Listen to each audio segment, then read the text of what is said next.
sebenarnya ilmu hitam, ilmu putih itu sama aja Pak Gilbert.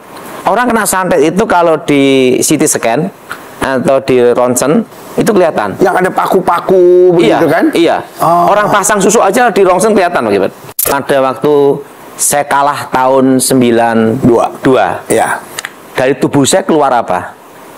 Oh iya, pasir-pasir emas Pasir gitu. emas dan perak toh? Iya. Karena kan kamu dulu ada besi kuning. Besi kuning, terus kitab Stambul, ulang kebolando, kol buntet, macam-macam Pak Gilbert. Ada 100 pusaka Pak Gilbert. Iya.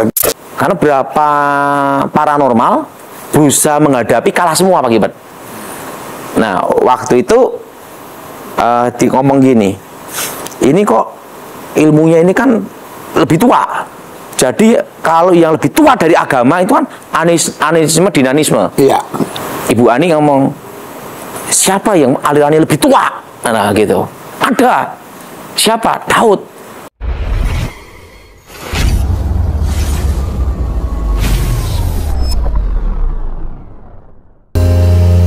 Welcome to khotbah populer.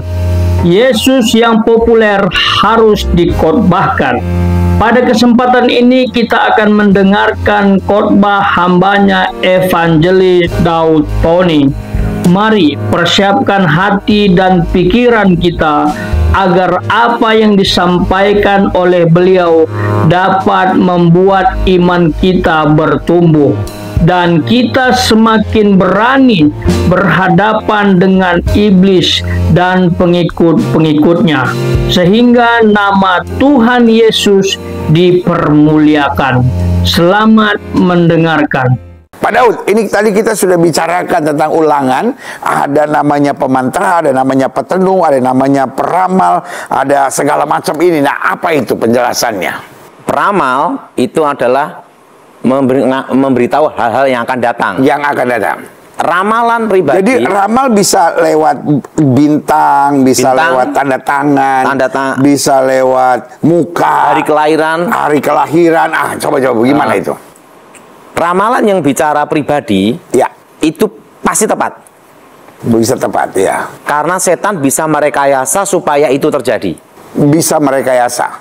Pada waktu seorang diminta untuk meramal dan dia meramalkan hidupnya, ya, maka dia menyerahkan dirinya kepada kuasa gelap itu. Oh, iya, iya. Sehingga setan punya hak atas hidupnya. Karena dia yang datang, dia yang menyerahkan hidupnya. Iya. Ya. Dan setan merekayasa supaya itu terjadi. Walaupun orang itu nggak percaya, tapi kalau dia datang, sekalipun nggak percaya. Beda sama orang yang, saya coba mau ramal Gilbert, kalau saya nggak percaya nggak akan terjadi. Iya. Begitu dia datang, artinya menyerahkan hidupnya. Ya. Nah, disitulah setan punya hak atas hidupnya. Dan kutuk itulah terjadi setelah ramalan itu terjadi. Karena setan merekayasa. Iya. Lalu bagaimana dengan petenung? Tentang ramalan ini Pak Gilbert, ya, pribadi. Ya. Kalau ramalan pribadi itu pasti tepat. Tapi ramalan negara atau dunia pasti gagal. Karena tidak semua di satu negara atau dunia menyerahkan dirinya kepada setan. Masih ada orang yang berdoa, masih ada orang yang melawan istilahnya. Iya. Karena bumi dan isinya ini masih dalam kendali Tuhan. Amin. Nah, ini yang pertama, peramal. Petenung adalah memanggil roh, ya, untuk digunakan. Maksudnya bagaimana itu? Ya, untuk digunakan untuk misalnya bikin sakit, ya, bikin orang gila, ya, atau bikin orang setengah mati. Ya. Itu tenung, yaitu menggunakan memanggil roh untuk melakukan kejahatan. Ya. Itu tenung. Ya. Nah, yang ketiga adalah pemantra. Nah, pemantra itu cenderungnya adalah melakukan seperti kayak mantra-mantra untuk penyembuhan. Ya. Mantra-mantra untuk bikin orang itu sakit, atau mantra-mantra untuk panggil arwah. Itu macam-macam artinya Pak Gilbert. Jadi zaman sekarang bisa disebut santet. Santet itu cenderungnya adalah pemantra dan petenung. Gabungan. Iya. Gabungan. Nah, karena santet itu selalu mengakibatkan hal yang buruk. Bisa membuat orang gila, ya, orang mati, setengah mati, mati hidup, mati enggak. Bisa nggak orang disantet supaya apa saja dia buat gagal? Nah, itu pemantra. Pemantra itu menutup masa depan. Kalau santet itu adalah untuk membunuh bikin orang setengah mati atau bikin orang itu sengsara. Nah, kalau pemantra itu bisa nggak termasuk membuat orang nggak bisa dapat jodoh? Bisa. Itu pemantra menutup masa depan. Jadi kan kita seringkali jumpai orangnya cantik, terus karakternya juga baik, orangnya juga ramah sama orang, tapi susah dapat pasangan teman hidup. Dimantrai bisa. Karena dulu pernah misalnya menyakiti hati orang yang mencintai dia misalnya. Itu pemantra. Pemantra itu cenderungnya sumpah serapah, Pak Gilbert. Oh, naruh kutuk gitu ya? Iya, menutup masa depan. Makanya saya ajarkan doa darah Yesus buka masa depan. Nah, satu lagi Pak Daud, penyihir. Nah, penyihir itu adalah yang menggunakan kekuatan gaib untuk melakukan tipuan mata, dan membuat halusinasi, atau membuat orang itu memiliki kekuatan yang hebat gitu loh, Pak. Seperti apa ini kalau penyihir? Penyihir itu cenderung seperti kayak hipnotis. Oh, iya. Mengendalikan pikiran. Kan kalau kita lihat penyihir di film-film itu kan cerita nenek-nenek naik apa tuh sapu gitu. Jadi karya sihir, karya mantra, karya tenung sebetulnya semua masih ada, cuman gayanya sekarang sedikit modern. Gaya ini modern aja. Ya ibaratnya zaman dulu Pak Gilbert ya, itu pakai keris. Ya. Zaman sekarang kalau baca mantra cukup online. Bisa kirim pakai komputer. Bisa pakai komputer. Wow. Iya kan dulu kan kita lihat kalau penyihir-penyihir itu kan kakek-kakek tua di gunung-gunung gitu kan, agak sedikit batuk. Tapi kan sekarang udah. Jadi penyihir itu kebanyakan menggunakan kekuatan manipulasi. Manipulasi alam bawah sadar. Nah, bagaimana dengan yang orang sebut sebagai paranormal zaman sekarang? Nah, itu? Paranormal itu adalah orang yang dianggap memiliki kemampuan supranatural di atas manusia normal. Nah, dia itu sebenarnya penyihir, petenung, peramal atau penyihir. Pemantra. Jadi sebetulnya tukang sihir mode baru. Model baru. Penyihir sama pemantra. Bagaimana dengan orang sekarang yang bilang, oh, kalau saya tidak main black magic, saya cuma white magic. Bagaimana itu? Sebenarnya ilmu hitam, ilmu putih itu sama aja Pak Gilbert. Yang beda hanya kutukannya, setannya tetap sama. Jadi sudah jangan tertipu, jangan selalu bilang, oh pendeta, ini orang pintar dan dia bukan main dengan black magic, dia justru main dengan white magic. Jadi dia nggak bisa buat orang sakit, dia cuma bisa buat orang sembuh, dia nggak bisa celakain orang, dia nggak bisa tutup masa depan orang, tutup perjodohan orang, tetapi yang ditutup perjodohannya bisa dia buka, yang di ramal akan mati muda, dia bisa lepaskan dari ramalan itu. Dan dia juga pakai Alkitab kok, dia baca Alkitab. Nah, bagaimana Daud dengan yang seperti ini? Itu kan namanya nabi palsu Pak Gilbert. Nabi palsu itu kan juga bisa menggunakan ayat Alkitab. Karena ada dukun-dukun tertentu yang menggunakan kitab-kitab agama semua Pak Gilbert. Namanya sinkritisme. Nah, zaman sekarang tuh banyak Pak Gilbert. Jadi sebetulnya kalau dalam kacamata Alkitab dia bukan penyihir, bukan petenung, bukan peramal, tapi dia nabi palsu. Nabi palsu. Karena dia pegang kitab. Ya itu untuk semua agama pasti ada kan, gitu. Tapi untuk Kristen ya dia pegang Alkitab, tetapi disesatkan. Tapi kan dia nyembuhin, tapi kan dia lepaskan dari ikatan belenggu kutuk misalnya. Itu kan hanya manipulasi Pak Gilbert. Bagaimana cara kerjanya menurut Pak Daud? Kan orang tuh kebanyakan misalnya dia pergi ke dukun, misalnya dikasih ayat tertentu. Ya. Ada agama tertentu Pak Gilbert ya. Perlu dihafal. Hafalin, dia yakin, sugestinya dia. Setelah itu dia sembuh. Itu hanya sesaat Pak Gilbert. Setan tuh tidak bisa menyembuhkan yang berhubungan dengan virus. Makanya dukun juga tetap kena flu Pak Gilbert. Jadi itu hanya tipuan jebakan, manipulasi, bahwa kekuatan lebih besar sebetulnya menguasai. Iya. Wow. Nah, bagaimana pengalaman Pak Daud dengan yang berhubungan dengan santet, dengan ramalan, dengan tenungan, dengan ada satu pengalaman saya yang tidak bisa saya lupakan Pak Gilbert. Ya. Karena itu saya hampir saja mati Pak Gilbert. Ya. Dalam hidup saya itu saya belum pernah menghadapi lawan yang seimbang. Nah, baru kali itu saya ngalami seimbang. Kalau sama Pak Gilbert kan saya kalah, saya jadi Kristen. Nah kalau sama dia itu saya seimbang. Jadi ceritanya itu waktu itu Pak Gilbert ya, saya diminta sama almarhum Ibu Ani Yudhoyono, Ibu negara. Ibu Presiden. Itu mendadak Pak Gilbert. Ya. Waktu itu almarhum Jenderal Pramono Edi Wibowo, jadi saksi mata ada semua Pak Gilbert. Didampingi 2 ajudan. Pertama Parman, Pak Gilbert juga kenal. Ya. Kedua Kusnanto, Ya. Pak Gilbert juga kenal. Ya, betul. Ya, Kusnanto ini menjemput saya di mobil. Parman yang mengantarkan saya di rumah kediaman Presiden di Cikeas. Karena rumahnya Pak Edi dengan Pak SBY itu dekat Pak Gilbert. Ya, sebelahan itu kayaknya. Nah, setelah itu saya disuruh lihat Pak Gilbert. Karena waktu itu Ibu Ani Yudhoyono melihat kabut gelap, kayak ada asap gitu Pak Gilbert, di belakang rumah sama di tempat ruangan mana gitu Pak Gilbert. Nah waktu itu saya disuruh ngecek Pak Gilbert.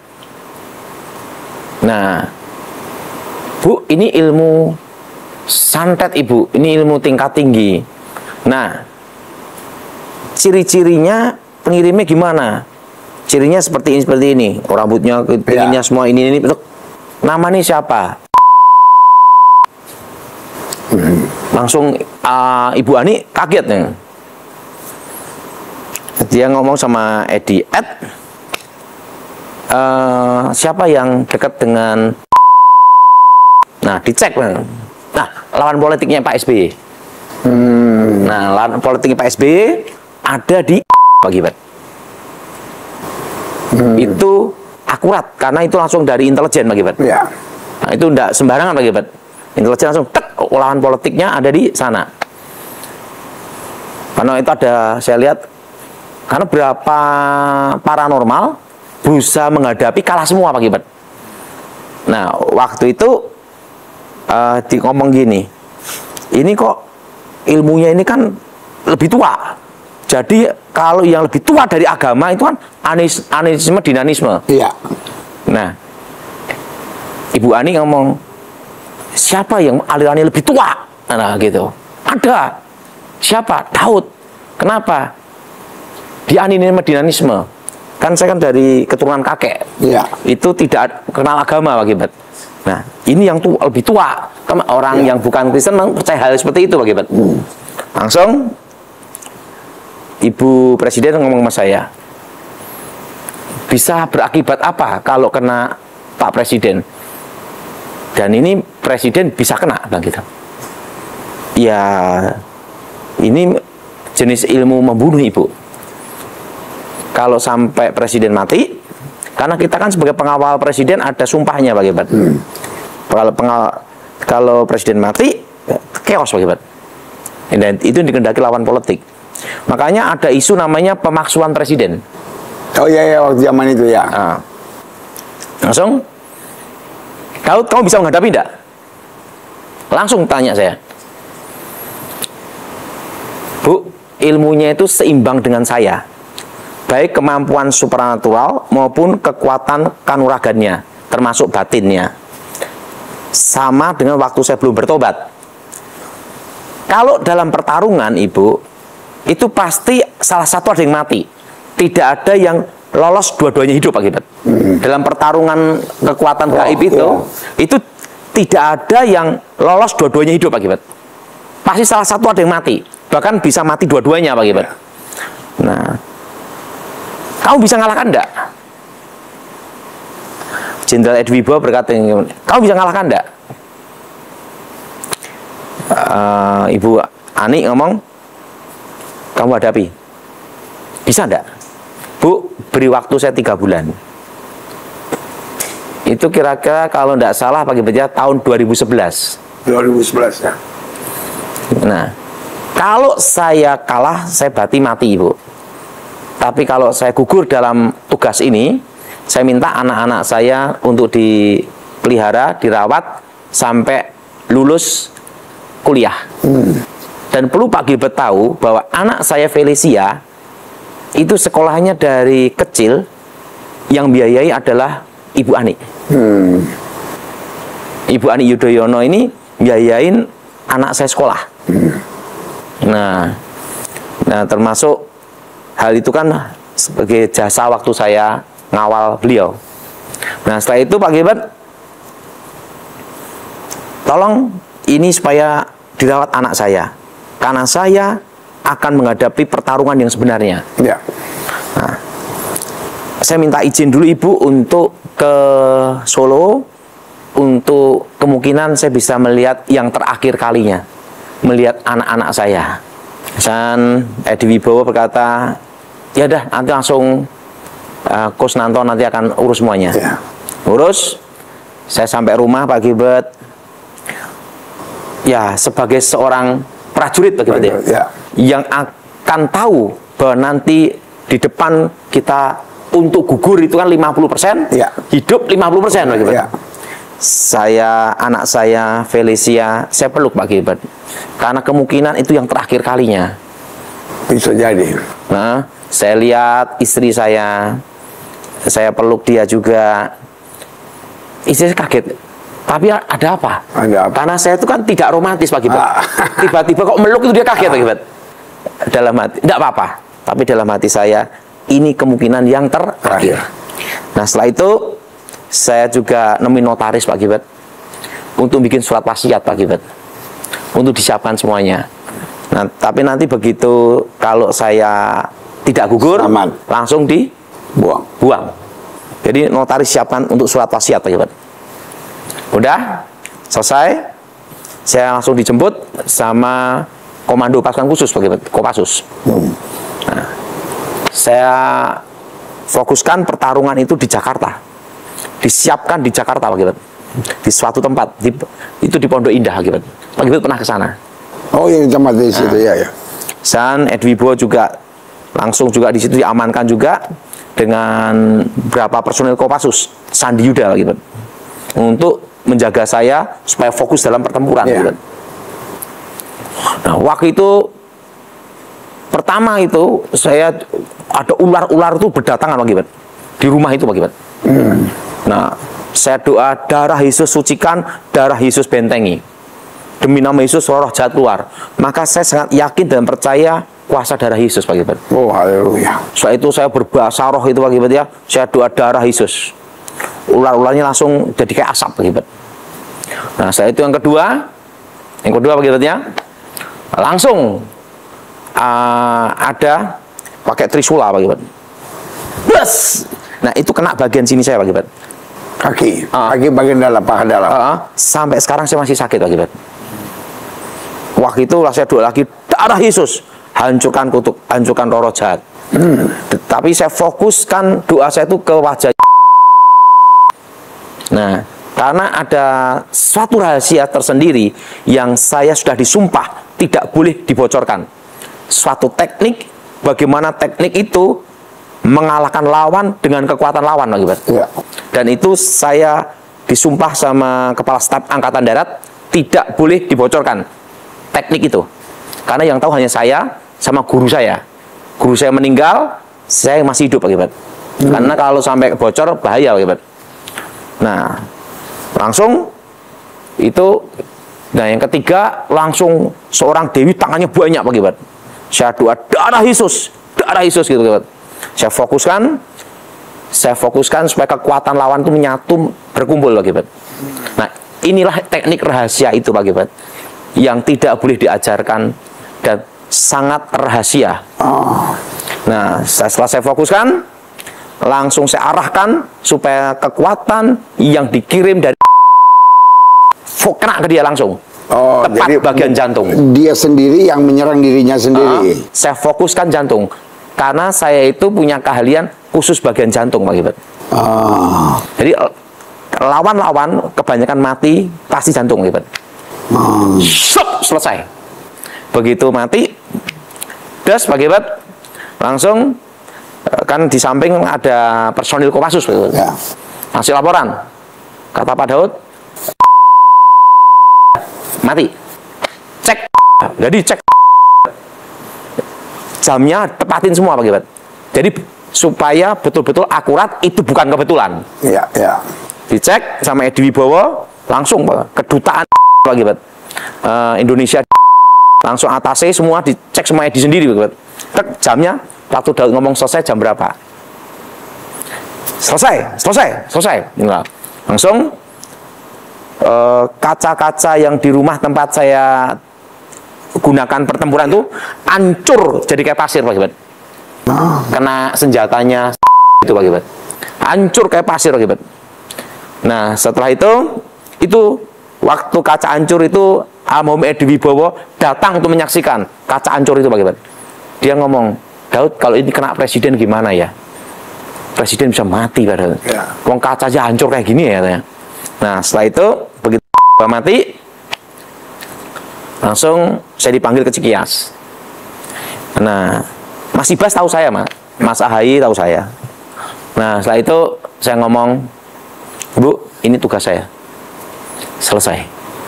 Nah, terus ini Edi Wibowo ngomong gini, untung ya Daud tuh bertobat. Kalau tidak bertobat kayak apa ya?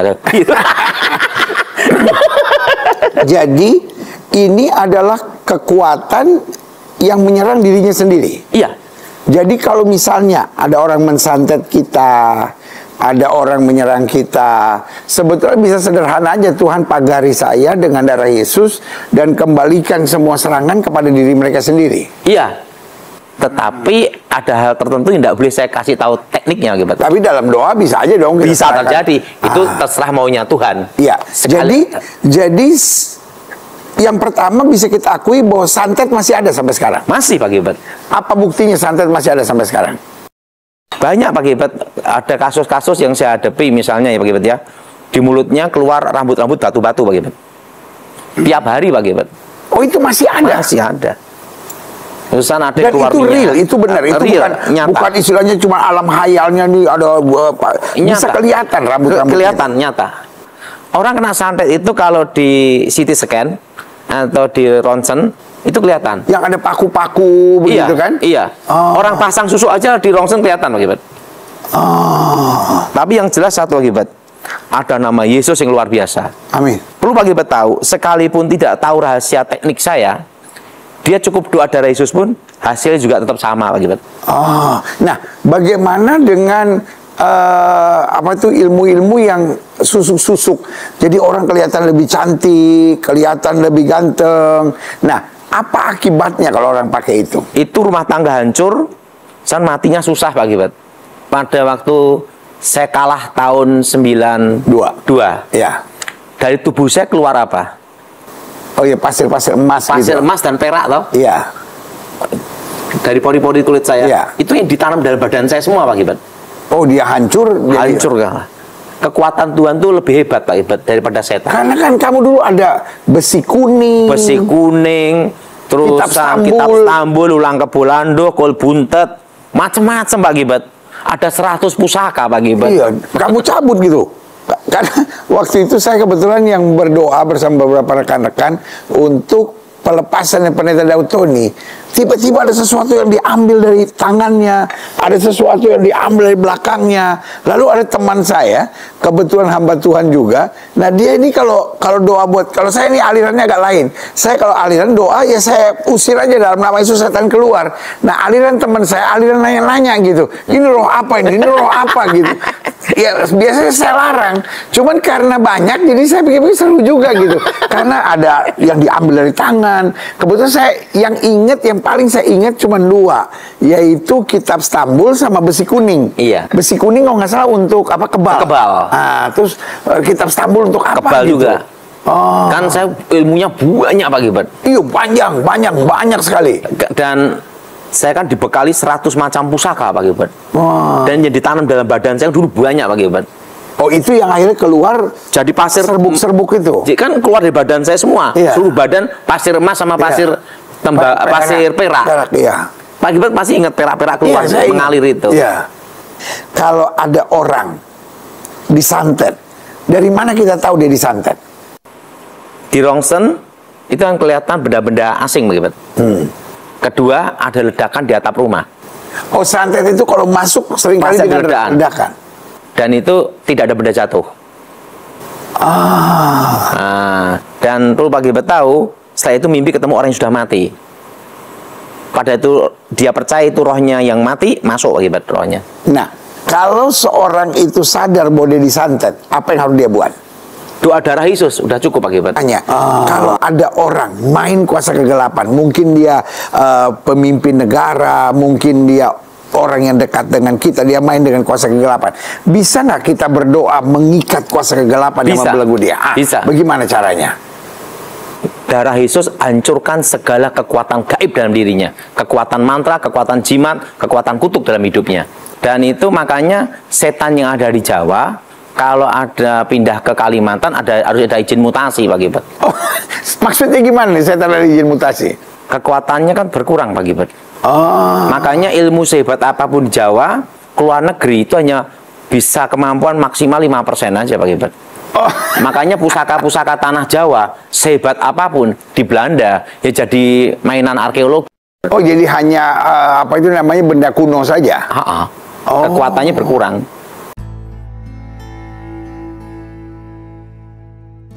Terima kasih sahabat Khotbah Populer sudah mendengarkan penjelasan hambanya Evangelis Daud Tony. Jika ada pernyataan atau pertanyaan silahkan isi di kolom komentar ya. Mari kita ulas kembali lebih dalam mengenai iblis dan tipuannya. Dalam perspektif agama dan spiritualitas, iblis memiliki beberapa motivasi untuk menyerang atau menyesatkan manusia, antara lain 1. Kesombongan dan kebencian. Iblis memiliki kesombongan dan kebencian terhadap Allah dan manusia, sehingga ia berusaha untuk menyesatkan dan menghancurkan mereka. 2. Keinginan untuk menjadi seperti Allah. Iblis memiliki keinginan untuk menjadi seperti Allah dan memiliki kekuasaan yang sama dengannya, sehingga ia berusaha untuk menyesatkan manusia dan membuat mereka menyembahnya. 3. Keinginan untuk menghancurkan rencana Allah. Iblis memiliki keinginan untuk menghancurkan rencana Allah untuk menyelamatkan manusia, sehingga ia berusaha untuk menyesatkan dan menghancurkan mereka dengan berbagai macam cara. Cara iblis menyerang atau menyesatkan manusia.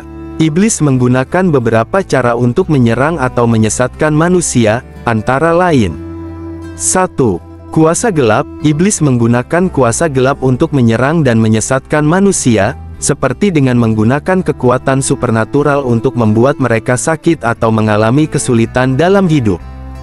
2. Santet. Iblis menggunakan santet untuk menyerang dan menyesatkan manusia, seperti dengan menggunakan kekuatan spiritual untuk membuat mereka sakit atau mengalami kesulitan. 3. Sihir. Iblis menggunakan sihir untuk menyerang dan menyesatkan manusia, seperti dengan menggunakan kekuatan supernatural untuk membuat mereka percaya pada hal-hal yang tidak benar. 4. Guna-guna. Iblis menggunakan guna-guna untuk menyerang dan menyesatkan manusia, seperti dengan menggunakan kekuatan spiritual untuk membuat mereka sakit atau mengalami kesulitan. 5. Alat pusaka. Iblis menggunakan alat pusaka untuk menyerang dan menyesatkan manusia, seperti dengan menggunakan kekuatan supernatural untuk membuat mereka percaya pada hal-hal yang tidak benar. 6. Ramalan. Iblis menggunakan ramalan untuk menyerang dan menyesatkan manusia, seperti dengan menggunakan kekuatan spiritual untuk membuat mereka percaya pada ramalan-ramalan yang tidak benar. Yang jadi pertanyaannya adalah bagaimana kita dapat melindungi diri dari serangan iblis.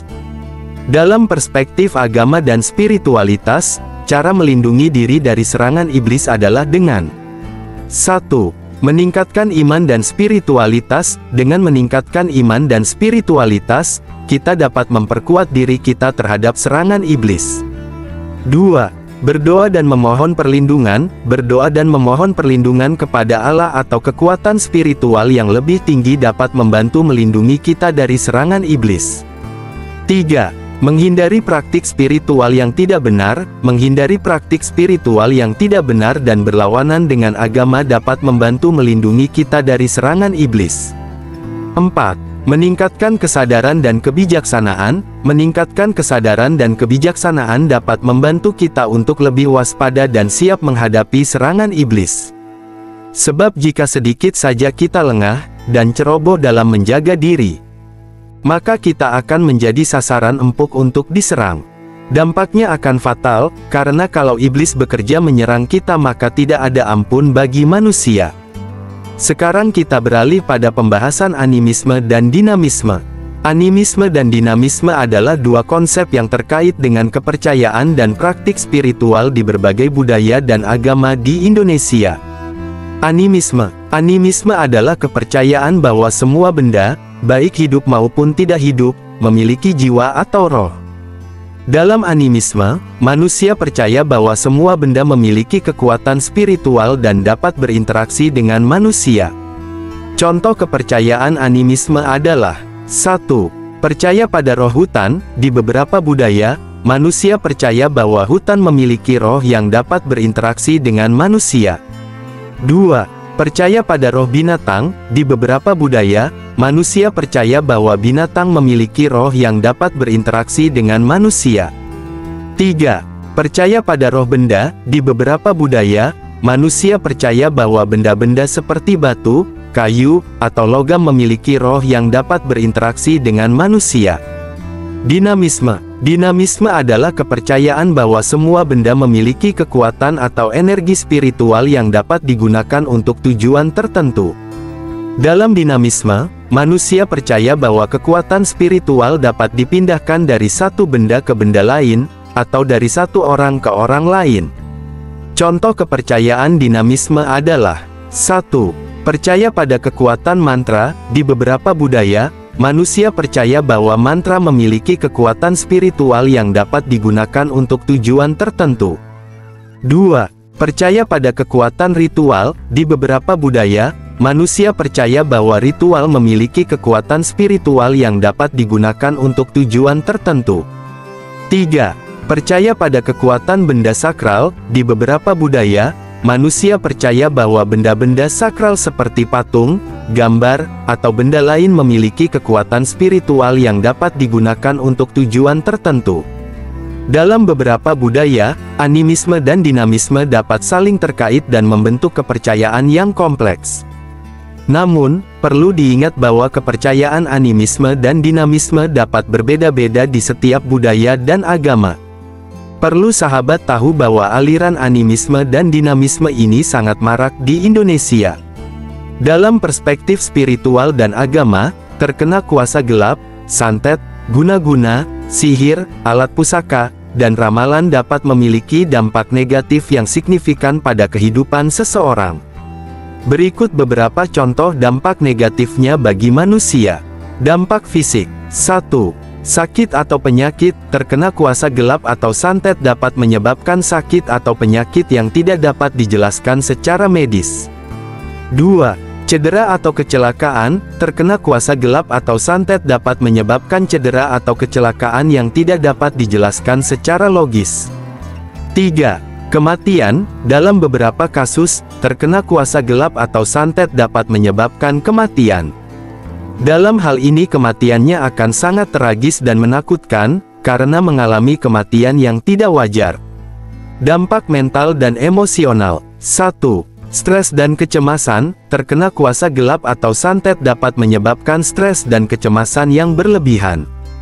2. Depresi dan keputusasaan. Terkena kuasa gelap atau santet dapat menyebabkan depresi dan keputusasaan. 3. Kehilangan kendali. Terkena kuasa gelap atau santet dapat menyebabkan kehilangan kendali atas diri sendiri dan kehidupan.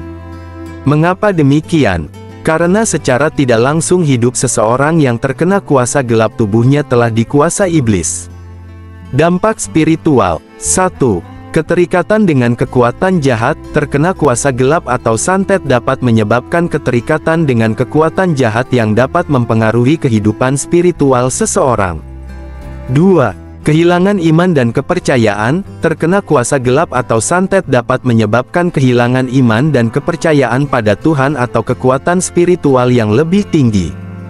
3. Keterikatan dengan dunia spiritual yang gelap. Terkena kuasa gelap atau santet dapat menyebabkan keterikatan dengan dunia spiritual yang gelap, yang dapat mempengaruhi kehidupan spiritual seseorang.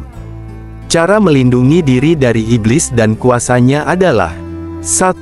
Meningkatkan iman dan spiritualitas. Meningkatkan iman dan spiritualitas dapat membantu melindungi diri dari kuasa gelap dan santet. 2. Berdoa dan memohon perlindungan. Berdoa dan memohon perlindungan kepada Tuhan atau kekuatan spiritual yang lebih tinggi dapat membantu melindungi diri dari kuasa gelap dan santet. 3. Menghindari praktik spiritual yang tidak benar. Menghindari praktik spiritual yang tidak benar dan berlawanan dengan agama dapat membantu melindungi diri dari kuasa gelap dan santet. 4. Meningkatkan kesadaran dan kebijaksanaan. Meningkatkan kesadaran dan kebijaksanaan dapat membantu melindungi diri dari kuasa gelap dan santet. Sebab hanya orang bodoh dan tidak berhikmatlah yang mudah masuk dalam perangkap iblis dengan segala tipuannya. Menurut Alkitab, berikut beberapa hal yang dapat kita lakukan untuk terlindung dari kuasa gelap, santet, sihir, alat pusaka, dan kutuk ramalan. 1. Mengenal dan membenci kejahatan. Amsal 8 ayat 13, mengenal kebijaksanaan dan mengajar kebijaksanaan, mengenal kejahatan dan mengajar kebencian terhadap kejahatan. Kita harus mengenal dan membenci kejahatan dalam bentuk apapun, termasuk kuasa gelap, santet, sihir, alat pusaka, dan kutuk ramalan. 2. Percaya dan beriman kepada Allah. Markus 11 ayat 22-24, Yesus menjawab mereka, "Percayalah kepada Allah. Aku berkata kepadamu, sesungguhnya barang siapa mengatakan kepada gunung ini, berangkatlah dan tercampaklah ke dalam laut. Asal tidak bimbang dalam hatinya, tetapi percaya bahwa apa yang dikatakannya itu akan terjadi, maka hal itu akan terjadi baginya." Kita harus percaya dan beriman kepada Allah, karena iman kita dapat melindungi kita dari kuasa gelap dan kejahatan lainnya. 3. Berdoa dan memohon perlindungan. Mazmur 91 ayat 2-4, Aku akan berkata kepada Tuhan, Engkaulah tempat perlindunganku, kota bentengku, aku percaya kepadanya. Sungguh, Ia akan melepaskan engkau dari jerat burung penangkap dan dari penyakit sampar yang mematikan. Kita harus berdoa dan memohon perlindungan kepada Allah, karena doa kita dapat melindungi kita dari kuasa gelap dan kejahatan lainnya. 4. Menghindari praktik spiritual yang tidak benar. Ulangan 18 ayat 10-12, di antaramu tidak boleh terdapat seorang pun yang membiarkan anaknya laki-laki atau perempuan dilemparkan ke dalam api, ataupun seorang pun yang melakukan ramalan atau petenungan, ataupun seorang pun yang melakukan sihir, ataupun seorang pun yang memanggil arwah atau mengunjungi roh-roh peramal atau orang-orang yang meminta petunjuk dari orang mati. Kita harus menghindari praktik spiritual yang tidak benar, seperti ramalan, sihir, dan menghubungi roh-roh peramal atau orang mati, karena praktik-praktik tersebut dapat membuka pintu bagi kuasa gelap dan kejahatan lainnya. 5. Mengisi diri dengan firman Allah. Efesus 6 ayat 17, ambillah helm keselamatan dan pedang roh, yaitu firman Allah. Kita harus mengisi diri kita dengan firman Allah, karena firman Allah dapat melindungi kita dari kuasa gelap dan kejahatan lainnya. 6. Mengalami pembaharuan roh. Roma 12 ayat 2, janganlah kamu menjadi serupa dengan dunia ini, tetapi berubahlah oleh pembaharuan budimu, sehingga kamu dapat membedakan apa yang adalah kehendak Allah, apa yang baik, yang berkenan kepadanya dan yang sempurna. Kita harus mengalami pembaharuan roh, sehingga kita dapat membedakan apa yang adalah kehendak Allah dan apa yang tidak, dan kita dapat terlindung dari kuasa gelap dan kejahatan lainnya. Dengan melakukan hal-hal tersebut, kita dapat terlindung dari kuasa gelap, santet, sihir, alat pusaka, dan kutuk ramalan, dan kita dapat hidup dalam keamanan dan damai sejahtera di dalam Kristus. Menghadapi iblis dengan perlengkapan senjata rohani adalah konsep yang sangat penting dalam agama Kristen. Berikut beberapa perlengkapan senjata rohani yang dapat digunakan untuk menghadapi iblis. 1. Pedang roh, firman Allah. Efesus 6 ayat 17, ambillah helm keselamatan dan pedang roh, yaitu firman Allah. Firman Allah adalah senjata rohani yang paling ampuh untuk menghadapi iblis. Dengan mempelajari dan mengaplikasikan firman Allah dalam kehidupan sehari-hari, kita dapat memiliki kekuatan untuk menghadapi iblis. 2. Helm keselamatan iman. Efesus 6 ayat 17, ambillah helm keselamatan dan pedang roh, yaitu firman Allah. Iman adalah helm keselamatan yang melindungi kita dari serangan iblis. Dengan memiliki iman yang kuat, kita dapat memiliki kepercayaan diri untuk menghadapi iblis. 3. Perisai iman. Efesus 6 ayat 16, dalam segala keadaan, ambillah perisai iman, karena dengan itu kamu akan dapat memadamkan semua panah api dari si jahat. Perisai iman adalah perlengkapan senjata rohani yang melindungi kita dari panah api iblis. Dengan memiliki perisai iman, kita dapat memiliki kekuatan untuk menghadapi iblis. 4. Sepatu siap sedia untuk memberitakan Injil. Efesus 6 ayat 15, dan kakimu berkasutkan siap sedia untuk memberitakan Injil tentang damai sejahtera. Sepatu siap sedia untuk memberitakan Injil adalah perlengkapan senjata rohani yang memungkinkan kita untuk bergerak dengan cepat dan efektif dalam memberitakan Injil dan menghadapi iblis. 5. Baju zirah kebenaran. Efesus 6 ayat 14, berdirilah tetap, berikat pinggangkan kebenaran dan berbaju zirahkan keadilan. Baju zirah kebenaran adalah perlengkapan senjata rohani yang melindungi kita dari serangan iblis. Dengan memiliki baju zirah kebenaran, kita dapat memiliki kekuatan untuk menghadapi iblis. 6. Doa dan berkat. Efesus 6 ayat 18, berdoalah setiap waktu dengan segala doa dan permohonan dalam roh. Berjaga-jagalah dan berdoalah dengan tekun untuk semua orang kudus. Doa dan berkat adalah perlengkapan senjata rohani yang memungkinkan kita untuk berkomunikasi dengan Allah dan menerima kekuatan darinya untuk menghadapi iblis. Dengan menggunakan perlengkapan senjata rohani tersebut, kita dapat memiliki kekuatan untuk menghadapi iblis dan memenangkan pertempuran rohani. Oleh sebab itu sahabat khotbah populer, andalkanlah Tuhan dalam segala aspek kehidupanmu.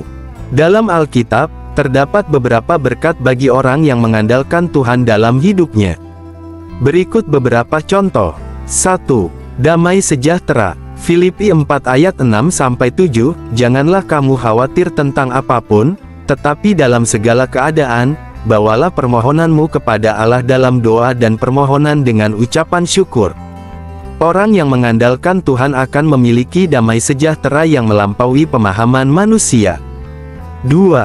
Kekuatan dan penghiburan. Mazmur 28 ayat 7, Tuhan adalah kekuatanku dan perisaiku, kepadanya aku percaya. Orang yang mengandalkan Tuhan akan memiliki kekuatan dan penghiburan dalam menghadapi kesulitan hidup. 3. Petunjuk dan bimbingan. Mazmur 23 ayat 4, meskipun aku berjalan lewat lembah kekelaman, aku tidak takut bahaya, karena engkau beserta aku, gadamu dan tongkatmu, itulah yang menghibur aku. Orang yang mengandalkan Tuhan akan memiliki petunjuk dan bimbingan dalam menghadapi keputusan hidup. 4. Perlindungan dan keselamatan. Mazmur 91 ayat 4, dengan sayapnya ia akan menudungi engkau, dan di bawah sayapnya engkau akan berlindung. Orang yang mengandalkan Tuhan akan memiliki perlindungan dan keselamatan dari bahaya dan kejahatan. 5. Kehidupan kekal. Yohanes 3 ayat 16, karena begitu besar kasih Allah akan dunia ini, sehingga ia telah memberikan anaknya yang tunggal, supaya setiap orang yang percaya kepadanya tidak binasa, melainkan beroleh hidup yang kekal. Orang yang mengandalkan Tuhan akan memiliki kehidupan kekal dan akan hidup bersama Tuhan selamanya. Dengan demikian, orang yang mengandalkan Tuhan dalam hidupnya akan memiliki berbagai berkat yang meliputi damai sejahtera, kekuatan dan penghiburan, petunjuk dan bimbingan, perlindungan dan keselamatan, serta kehidupan kekal. Menurut Alkitab, berikut beberapa hal yang dapat kita lakukan untuk membantu sesama bebas dari kuasa iblis dan kejahatannya. 1. Berdoa untuk mereka. Efesus 6 ayat 18, berdoalah setiap waktu dengan segala doa dan permohonan dalam roh. Berjaga-jagalah dan berdoalah dengan tekun untuk semua orang kudus. Kita dapat berdoa untuk sesama kita yang terjerat kuasa iblis, memohon kepada Allah untuk melepaskan mereka dari kuasa kejahatan. 2.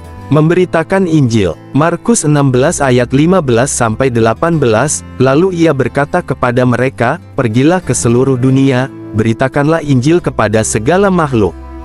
Siapa yang percaya dan dibaptis akan diselamatkan, tetapi siapa yang tidak percaya akan dihukum. Memberitakan Injil kepada sesama kita yang terjerat kuasa iblis dapat membantu mereka memahami kebenaran tentang Allah dan Yesus Kristus, sehingga mereka dapat bebas dari kuasa kejahatan. 3. Menggunakan otoritas Kristus. Markus 3 ayat 15, Ia memberi kuasa kepada mereka untuk mengusir setan-setan. Sebagai pengikut Kristus, kita memiliki otoritas untuk mengusir setan-setan dan membantu sesama kita yang terjerat kuasa iblis. 4. Menyatakan kekuatan Allah. Mazmur 91 ayat 2, Aku akan berkata kepada Tuhan, Engkaulah tempat perlindunganku, kota bentengku, aku percaya kepadanya. Menyatakan kekuatan Allah dan mempercayainya dapat membantu kita dan sesama kita yang terjerat kuasa iblis untuk bebas dari kuasa kejahatan. 5. Menggunakan senjata rohani. Efesus 6 ayat 10-18, Akhirnya, kuatkanlah dirimu dalam Tuhan dan dalam kekuatan-kekuatannya. Kenakanlah seluruh perlengkapan senjata Allah, supaya kamu dapat bertahan melawan tipu muslihat iblis. Menggunakan senjata rohani seperti pedang roh, firman Allah, perisai iman, dan helm keselamatan dapat membantu kita dan sesama kita yang terjerat kuasa iblis untuk bebas dari kuasa kejahatan. Dengan melakukan hal-hal tersebut, kita dapat membantu sesama kita yang terjerat kuasa iblis dan kejahatannya untuk bebas dan hidup dalam kebenaran dan keselamatan Allah. Memuliakan Tuhan dalam hidup ini dapat dilakukan dengan berbagai cara. Berikut beberapa contoh. 1. Mengakui dan memuji Tuhan. Mazmur 100 ayat 4, Masuklah melalui pintu gerbangnya dengan syukur, dan pelatarannya dengan pujian, bersyukurlah kepadanya. Kita dapat memuliakan Tuhan dengan mengakui dan memujinya dalam doa, nyanyian, dan kehidupan sehari-hari. 2. Hidup sesuai dengan firman Tuhan. Yohanes 14 ayat 15, Jikalau kamu mengasihi aku, kamu akan menuruti perintahku. Kita dapat memuliakan Tuhan dengan hidup sesuai dengan firman-Nya, yaitu dengan melakukan kebenaran dan keadilan. 3. Menggunakan bakat dan kemampuan untuk kemuliaan Tuhan. 1 Korintus 10 ayat 31, Jadi, baik kamu makan, baik kamu minum, baik kamu melakukan sesuatu, lakukanlah semuanya itu untuk kemuliaan Allah. Kita dapat memuliakan Tuhan dengan menggunakan bakat dan kemampuan kita untuk kemuliaan-Nya, yaitu dengan melakukan pekerjaan yang berguna dan berdampak positif bagi orang lain. 4. Mengampuni dan mengasihi orang lain. Matius 5 ayat 44-45, Tetapi aku berkata kepadamu, cintailah musuhmu dan berdoalah bagi mereka yang menganiaya kamu, agar kamu menjadi anak-anak Bapamu yang di surga. Kita dapat memuliakan Tuhan dengan mengampuni dan mengasihi orang lain, yaitu dengan menunjukkan kasih dan belas kasihan kepada mereka yang membutuhkan. 5. Berbagi dengan orang lain. 2 Korintus 9 ayat 6-7, Camkanlah ini, orang yang menabur sedikit, akan menuai sedikit juga, dan orang yang menabur banyak, akan menuai banyak juga. Hendaklah masing-masing memberikan sesuai dengan apa yang dikaruniakan kepadanya, tidak dengan berat hati atau karena paksaan, karena Allah mengasihi orang yang memberi dengan sukacita. Kita dapat memuliakan Tuhan dengan berbagi dengan orang lain, yaitu dengan memberikan apa yang kita miliki kepada mereka yang membutuhkan. Dengan melakukan hal-hal tersebut, kita dapat memuliakan Tuhan dalam hidup ini dan menunjukkan kasih dan kesetiaan kita kepadanya. Kiranya Allah damai sejahtera menyertai kita senantiasa sampai Maranatha Tuhan Yesus datang kedua kali untuk menjemput orang percaya. Yang jadi pertanyaannya adalah, sudahkah Anda percaya kepada Tuhan Yesus Kristus? Jika belum bertobatlah, nanti Anda kena kutuk dan binasa. Tuhan Yesus memberkati.